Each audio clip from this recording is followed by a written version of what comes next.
चीन वाले क्या क्या खा जाते हैं इसका अंदाजा लगाना सहज नहीं है।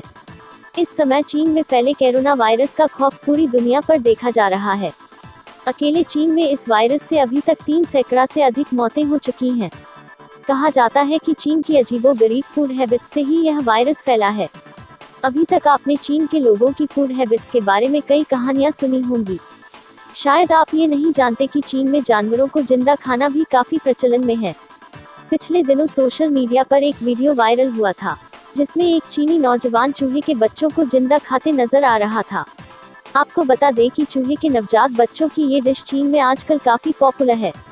हालांकि चीनी सरकार ने इस डिश में जिंदा खाने पर पाबंदी लगा दी है, लेकिन इसके बाद ये अब 3 स्क्वीक्स बेबीज के नाम से स्पाइसी सॉस के साथ कई रेस्टोरेंट्स में मिल रही है। इस डिश में चूहों के बच्चों को धीमी आंच पर पका दिया जाता है और फिर उसे सॉस के साथ परोसा जाता है। शराब में डूबा जिंदा झींगा भी चीन की एक बेहद ही पॉपुलर पारंपरिक डिश है। इसे चीन में जुईशिया के नाम से जाना जाता है। इसे बनाने के लिए झींगा को जिंदा ही शराब में डुबोकर परोसा जाता है। शराब में डूबा हुआ भी झींगा जिंदा ही रहता है और उसे फिर ऐसे ही जिंदा खाया जाता है। जिंदा बंदर के दिमाग की डिश भी चीन में काफी मशहूर है, जो महंगी भी मिलती है। इसे ज्यादातर अमीर लोग ही खाते हैं। असल में यह कोई डिश नहीं है, इसमें एक जिंदा बंदर को खाने वाले के सामने लाया जाता है और फिर एक जोरदार वार से उसके सर को तोड़कर भेजा निकालकर खाने के लिए परोस दिया जाता है। इसके खराब टेस्ट के चलते इसे खाना हर किसी के बस की बात नहीं। चीन के कई प्रांत में डिश बैन की जा चुकी है, लेकिन कई जगह आज भी आसानी से उपलब्ध है। जिंदा सांप का मांस भी चीन के रेस्टोरेंट्स में आसानी से उपलब्ध है। इसे बनाने के लिए सांप को ग्राहक के सामने लाया जाता है और उसी के सामने कुछ मिनटों में ही ये डिश तैयार की जाती है। इस डिश को इतनी तेजी से बनाया जाता है जिससे इसे जिंदा खाया जा सके। शेफ को सिर अलग कर सांप की स्किन और आंतें निकालनी होती है। इसके बाद सांप का ताज़ा और कच्चा मीट ही परोसा जाता है। चीन में जिंदा घोंघा खाना भी खासा लोकप्रिय है।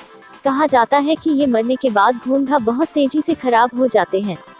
घोंघा को शेल से निकालते ही ये खराब होने लगता है, जिस वजह से चीन के लोग इसे मरने से पहले ही चट कर जाते हैं। चीन के बासिंदे जिंदा गधे को खाना पसंद करते हैं। हालांकि यह डिश काफी विवादित है। इसमें गधे को जिंदा ही रखा जाता है और उसके कुछ हिस्सों का मांस काटकर परोसा जाता है। इसके लिए गधे के हाथ पैर बांधकर जिंदा ही उसके बॉडी पार्ट्स काटकर परोसे जाते हैं। इसमें भी मांस को कच्चा ही परोसा जाता है। चीन में दूसरा पॉपुलर जिंदा खाया जाने वाला जानवर फिश है। इस डिश को यंग यांग यू के नाम से जाना जाता है। इसमें फिश को ऐसे डीप फ्राई किया जाता है जिसमें उसका सिर न तेल में डूबे। ऐसे में ये फिश फ्रेश और जिंदा रहती है। इसे इतनी जल्दी बनाया जाता है कि मछली के अंदरूनी अंगों को नुकसान न पहुंचे और वो 30 मिनट तक जिंदा रहे। तो देखा आपने, चीन वाले अपने शौक के लिए सेहत से कितना रिस्क लेते हैं। विराट न्यूज़ नेशन के लिए टीम ब्यूरो की रिपोर्ट।